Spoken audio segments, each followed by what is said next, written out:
بسم الله الرحمن الرحيم.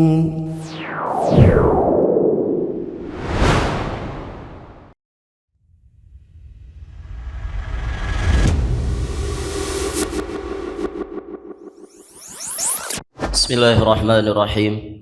Assalamualaikum warahmatullahi wabarakatuh. Waalaikumsalam warahmatullahi wabarakatuh. Innal hamdalillah usalli wa usallimu ala Rasulillah Muhammad ibn Abdullah wa ala alihi wa ashabihi wa mawalah. Asyhadu an la ilaha illallah wahdahu rabbi la syarika lah wa asyhadu anna Muhammadan abduhu wa rasuluh. Qala Allah ta'ala fi kitabihil karim, يا أيها الذين آمنوا اتقوا الله حق تقاته ولا تموتن إلا وأنتم مسلمون أما بعد فيا أيها الحاضرون اعلموا أرشدكم الله فإن أصدق الحديث كتاب الله وخير الهدي هدي محمد صلى الله عليه وآله وسلم اللهم علمنا ما ينفعنا وانفعنا بما علمتنا وزدنا من علمك وكرمك وجودك يا ذا الجلال والإكرام إنك على كل شيء قدير وبالإجابة جدير. Para hadirin jamaah salat subuh rahimani wa rahimakumullah, para peserta daurah, alhamdulillah pada subuh kali ini insyaallah ta'ala kita akan melanjutkan pembahasan tentang Al-Aqidah Al-Wasithiyah karya Syekhul Islam Ibnu Taimiyah rahimahullahu ta'ala rahmatan wasi'ah. Kita sampai di poin 160. Baik, para jamaah yang dirahmati Allah, ini sisa dari pembahasan yang sebelumnya sudah antum kaji, sudah antum pelajari dengan Ustadz Muflih. Total dari poin-poin tentang Aqidah Al-Wasithiyah ini ada sekitar 182 ya, atau 183 poin. Nah, sekarang kita masuk di poin 160. Pada pembahasan-pembahasan akhir ini, insya Allah kita akan membahas tentang sikap ahli sunnah terhadap para sahabat Nabi Sallallahu Alaihi Wasallam. Kemudian nanti ada pembahasan tentang masalah ahlul bait. Nanti juga ada pembahasan tentang masalah asy-syafa'ah. Kemudian nanti para jamaah yang dirahmati Allah, kita juga akan membahas tentang masalah karamah dan seterusnya.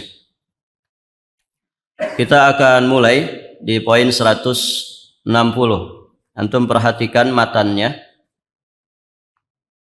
Qala Syekhul Islam Ibnu Taimiyah rahimahullahu ta'ala, wa min usuli ahli sunnati wal jamaah salamatu qulubihim wa alsinatihim li ashabi Rasulillah sallallahu alaihi wa alihi wasallam kama wasafahumullahu bihi fi qawlihi ta'ala walladzina ja'u min ba'dihim yaqulun rabbana ighfir lana wa li ikhwanina alladzina sabaquna bil iman wa la taj'al fi qulubina ghillan lil ladzina amanu rabbana innaka raufur rahim. Wa ta'atun nabiy sallallahu alaihi wasallam fi qawlihi la tasubbu ashabi fa walladzi nafsi biyadihi law anna ahadakum anfaqa mithla uhudin dhahaba ma balagha mudda ahadihim wala nasifahu. Berkata Syekhul Islam Ibnu Taimiyah rahimahullahu taala, Di antara prinsip Ahlussunnah wal Jamaah adalah keselamatan hati dan lisan mereka terhadap para sahabat Rasulullah Shallallahu Alaihi Wasallam, sebagaimana Allah menyifati mereka dengannya di dalam firman-Nya Subhanahu Wa Taala, dan orang-orang yang datang sesudah mereka, kaum Muhajirin dan Ansor, mereka berdoa, wahai Rabb kami, ampunilah kami dan saudara-saudara kami yang telah beriman lebih dahulu dari kami, dan janganlah Engkau tanamkan kedengkian dalam hati kami terhadap orang-orang yang beriman. Wahai Tuhan kami, sesungguhnya Engkau Maha Belas Kasih lagi Maha Penyayang. Dan menaati Nabi Shallallahu Alaihi Wasallam dalam sabda beliau, janganlah kalian mencela sahabat-sahabatku, demi zat yang jiwaku ada di tangannya. Seandainya salah seorang dari kalian menginfakkan emas seperti gunung Uhud, maka ia tetap tidak menandingi satu mud, bahkan setengahnya yang diinfakkan oleh salah seorang dari mereka. Allah barik fik. Baik. Di sini Syekhul Islam Ibnu Taimiyah rahimahullahu taala mulai menjelaskan kepada kita tentang ahli sunnah di dalam bersikap kepada para sahabat Nabi Shallallahu Alaihi Wasallam. Dan dari sini nanti kita akan pahami bedanya ahli sunnah dengan selain dari mereka. Jadi bisa dilihat dari bagaimana sikap terhadap para sahabat Nabi Shallallahu Alaihi Wasallam. Yang disebut dengan sahabat dijelaskan oleh Imam Ibnu Hajar Al-Asqalani, dan ini pendapat yang paling sahih ketika menjelaskan tentang siapa sebenarnya para sahabat itu. Dikatakan bahwasannya para sahabat, disebut sahabat itu adalah man laqiya an-nabiyya sallallahu alaihi wasallam mu'minan bihi wa mata alal Islam. Siapa yang berjumpa dengan Nabi sallallahu alaihi wasallam dalam kondisi dia beriman kepadanya. Tentu beriman kepada Allah, beriman kepada Nabi Muhammad sallallahu alaihi wasallam, wa mata alal Islam, dan dia meninggal dunia di atas Islam. Ini 3 poin yang harus diperhatikan terkait dengan sahabat. Pertama, mereka berjumpa dengan Nabi Shallallahu Alaihi Wasallam. Maka orang yang tidak berjumpa dengan Nabi tidak disebut sahabat. Kemudian yang kedua, beriman kepada Allah, beriman kepada Rasulullah Shallallahu Alaihi Wasallam. Ada kalanya orang berjumpa dengan Nabi tapi tidak beriman. Maka Abu Thalib tidak disebut sahabat Nabi, karena dia tidak beriman kepada Nabi Shallallahu Alaihi Wasallam. Kemudian poin yang ketiga yang harus diperhatikan, wa mata alal Islam, dan mati di atas Islam. Ada kalanya orang berjumpa dengan Nabi, beriman kepadanya, tapi setelah itu murtad. Matinya bukan di atas Islam, matinya di atas kemurtadannya, kekufurannya. Maka dia pun tidak disebut sahabat. 3 poin ini. Kita ulangi. Siapa sahabat itu? Bertemu dengan Nabi, beriman kepadanya, kemudian mati di atas Islam. Ketika ada orang semasa dengan Nabi, kriteria ini tidak ada. 3-tiganya ataukah salah satu darinya, maka orang tersebut tidak disebut sebagai sahabat. Bagaimana jika ada orang berjumpa dengan Nabi tapi tidak melihat Nabi? Dia beriman, mati di atas Islam. Sahabat bukan? Dia berjumpa dengan Nabi, semasa dengan Nabi, tapi tidak melihat Nabi. Sahabat bukan? Sahabat. Ada nggak sahabat yang buta matanya? Ada, gitu ya. Jadi dia berjumpa dengan Nabi, beriman, mati di atas Islam, tapi tidak melihat. Nah, tidak melihatnya beliau karena uzur. Ya, misalkan karena buta, tidak bisa melihat. Maka dia juga sahabat Nabi sallallahu alaihi wasallam. Barakallahu fikum.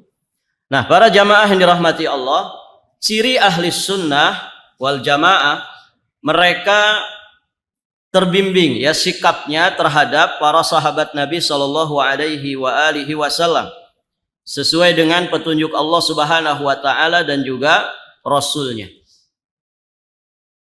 Nah, salah satu ciri ahli sunnah wal jamaah yang disebutkan oleh Syekhul Islam Ibnu Taimiyah rahimahullahu ta'ala di dalam kitab ini, mereka selamat dari dua sisi. Pertama, selamat hatinya. Kemudian yang kedua, selamat lisannya.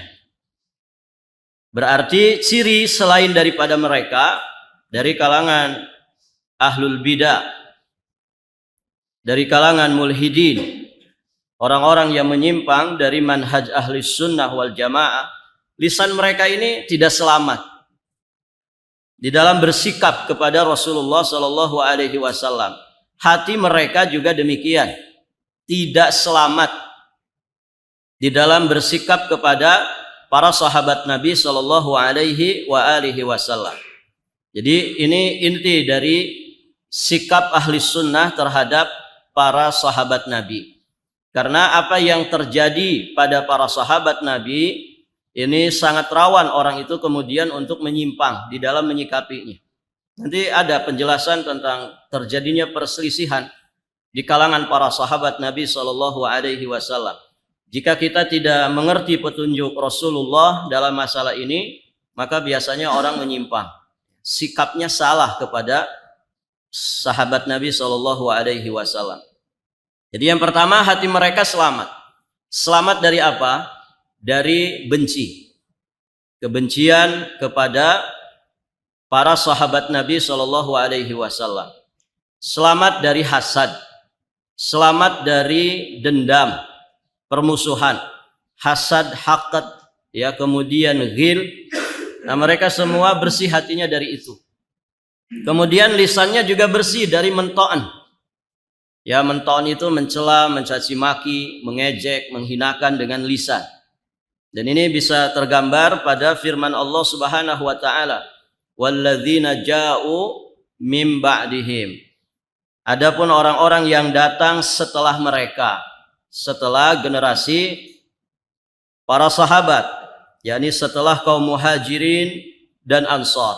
Berarti ini bercerita tentang siapa? Setelah para sahabat, generasi apa namanya? Tabi'in. Ini salafun saleh. Mereka selamat ya dari bersikap kepada para sahabat. Walladzina ja'u min ba'dihim. Adapun orang-orang yang datang setelah mereka, mereka berkata, mereka berdoa kepada Allah Subhanahu wa taala. Nah, isi kandungan doa ini menunjukkan bahwasanya mereka selamat hati dan lisannya di dalam bersikap kepada para sahabat. Apa isi doanya? Perhatikan. Rabbana ighfir lana wa li ikhwanina alladzina sabaquna bil iman. Wahai Rabb kami, ampunkanlah dosa-dosa kami dan juga dosa dari saudara-saudara kami yang telah lebih dulu dari kami dalam keimanan. Wala taj'al dan janganlah engkau jadikan di dalam hati-hati kami ghil. Apa itu ghil? Ghil mirip dengan hasad, mirip dengan haqad. Jangan engkau tanamkan kedengkian di dalam hati kami terhadap orang-orang beriman. Wahai Rabb kami, sesungguhnya engkau maha belas kasih lagi maha penyayang. Lihat ya, mereka meminta kepada Allah dengan lisannya kebaikan untuk siapa? Untuk saudara-saudara mereka yang lebih dulu dalam keimanan. Berarti kalau orang mendoakan, ini tanda bahwasannya ada itikad baik pada dirinya terhadap orang yang didoakannya, kan begitu. Kemudian isi dari doanya juga meminta kepada Allah supaya dibersihkan hati ini, jangan sampai ada sifat ghil kepada orang-orang beriman. Menunjukkan bahwa hati mereka selamat. Dan para jamaah yang dirahmati Allah, orang yang tidak seperti mereka ini pasti menyimpang. Ya, kita lihat orang-orang Syiah, mereka penuh kebencian kepada para sahabat Nabi Shallallahu Alaihi Wasallam. Buktinya apa? Mereka meyakini bahwa semua sahabat itu kafir, kecuali siapa saja yang mereka anggap sebagai mukmin. Ada sekitar 7 sahabat saja. Ya, tidak tersisa dari sahabat kecuali 7 saja yang mereka akui. Sisanya kafir semua. Ini berarti hati mereka tidak selamat, lisan mereka juga tidak selamat. Kemudian mentaati Nabi Shallallahu Alaihi Wasallam pada sabdanya, ini jelas sekali ya. Lihat bagaimana Nabi Shallallahu Alaihi Wasallam melarang kita untuk mencaci maki sahabat. Ya, jangankan mencaci maki sahabat, mencaci maki sesama muslim itu sudah haram, gitu ya. Kenapa diharamkan? Pertama, bagian daripada ghibah. Mencaci, menjelek-jelekan, berbicara tentang aib. Ini bagian daripada ghibah, dan ghibah itu haram. Kemudian para sahabat itu kan dapat gelar radhiyallahu taala anhum, radhiyallahu anhum wa radu'an. Kalau kemudian para jamaah yang dirahmati Allah, ada orang mencaci maki para sahabat, itu menunjukkan bahwa dia tidak ridho kepada para sahabat. Bagaimana ada seseorang misalkan dikatakan sebagai muslim, tapi dia tidak meridhai apa yang diridhai Allah, tidak meridhai orang yang diridhai Allah, bagaimana dikatakan muslim? Nah itu. Kemudian para jamaah yang dirahmati Allah, orang yang mencaci maki para sahabat itu sama saja dengan mento'an. Mento'an itu mencacati haknya Allah Subhanahu wa taala, sekaligus juga mencacati haknya Rasulullah Shallallahu Alaihi Wasallam, sekaligus juga mencacati haknya agama ini. Ya kan? Mereka ini pilihannya Allah. Para sahabat itu pilihannya Allah, ditazkiyah oleh Allah Subhanahu wa taala dan Rasulnya. Generasi terbaik umat ini. Bagaimana dicaci maki, bagaimana dihinakan, bagaimana direndahkan. Sedangkan Allah mengangkat derajat mereka, Nabi mengangkat derajat mereka. Maka para jamaah yang dirahmati Allah, seolah-olah mereka mengatakan Allah salah pilih. Nabi Shallallahu Alaihi Wasallam salah milih teman atau sahabat. Kalau kemudian sahabat Nabi itu dicaci maki. Nas'alullah al-afwa wal-afiyah wassalam. Maka jaga lisan, jaga hati dari mencaci maki para sahabat. Lanjut. Langsung saja baca terjemahan. Kita waktunya pendek ya. Ini harus selesai. Sebetulnya agak berat ya. Artinya ya menjelaskan ringkas itu sebetulnya lebih berat daripada menjelaskan secara detail. Lanjut. Mereka ahli sunnah wal jamaah menerima keutamaan-keutamaan dan tingkatan-tingkatan mereka para sahabat yang disebutkan Al-Quran, As-Sunnah, dan Ijma'. Mereka mengunggulkan sahabat yang berinfak dan berperang sebelum Fatah, yakni perjanjian damai Hudaybiyah, atas sahabat yang berinfak dan berperang sesudahnya. Mereka mendahulukan orang-orang muhajirin atas orang-orang ansor. Mereka beriman bahwa Allah telah berfirman kepada orang-orang yang ikut serta dalam perang Badar yang berjumlah 300 sekian belas orang, yang artinya, lakukanlah apa yang kalian inginkan karena sungguh aku telah mengampuni kalian. Barakallahu fikum. Baik, para jamaah yang dirahmati Allah, kita sekarang mulai membahas tentang tabaqat para sahabat. Tafadul ya di kalangan mereka, bertingkat-tingkatnya kedudukan dan juga derajat mereka. Kenapa ini dibahas? Karena para jamaah yang dirahmati Allah, supaya kita mengerti kedudukan mereka yang begitu agung dan mulia di sisi Allah Subhanahu wa taala. Kemudian nanti bisa bersikap dengan sikap yang benar sesuai dengan petunjuk Allah dan Rasulnya. Mereka ini dari bangsa manusia ya, bukan malaikat. Artinya mereka mesti ya ada kekurangannya, mesti pernah terjatuh ke dalam kesalahan. Dan itu sebagai bukti bahwasanya mereka itu manusia. Kemudian mereka juga tidak di level yang sama. Ya. Walaupun secara umum generasi mereka ini, generasi sahabat, itu generasi yang adil, generasi terbaik dari umat ini. Bahkan Nabi menyatakan, La tajtami'u ummati ala dhalalah. Tidak mungkin umatku bersepakat di dalam kesesatan. Terlebih para sahabat Nabi SAW yang langsung dididik oleh Nabi. Jadi kalau ingin tahu produk tarbiyahnya Rasulullah, yaitulah para sahabat. Ya, kalau antum mengemban amanah untuk kemudian berjalan dalam dunia pendidikan, maka tidak ada metode pendidikan terbaik kecuali metode pendidikan Rasulullah Shallallahu Alaihi Wasallam, karena metodenya langsung dari metode Rabbani, dari Allah Subhanahu Wa Taala. Nabi juga manusia yang terbaik. Ya, tentu beliau mendidik sahabat itu dengan wahyu dari Allah Subhanahu Wa Taala, bukan dari hawa nafsu. Ya, sehingga produknya jelas. Produk pendidikannya jelas. Sahabat Nabi sebagai generasi terbaik umat ini. Baik, para jamaah. Nah, mereka ini ada tafadhul di kalangan mereka. Ada tingkatan-tingkatan. Ya, karena manusia itu ya walikullin darajat mimma amilu. Masing-masing orang itu memiliki tingkatan derajat dari apa-apa yang mereka kerjakan. Al-imanu yazidu wa yanqus. Iman itu kadang bertambah, iman juga kadang berkurang. Barakallahu fikum. Nah, di poin ini, para jamaah yang dirahmati Allah, nanti juga di poin berikutnya itu penjelasannya masih tentang tafadulnya para sahabat, bertingkat-tingkatnya kedudukan mereka ya di dalam ajaran Islam ini, di dalam dinul Islam ini.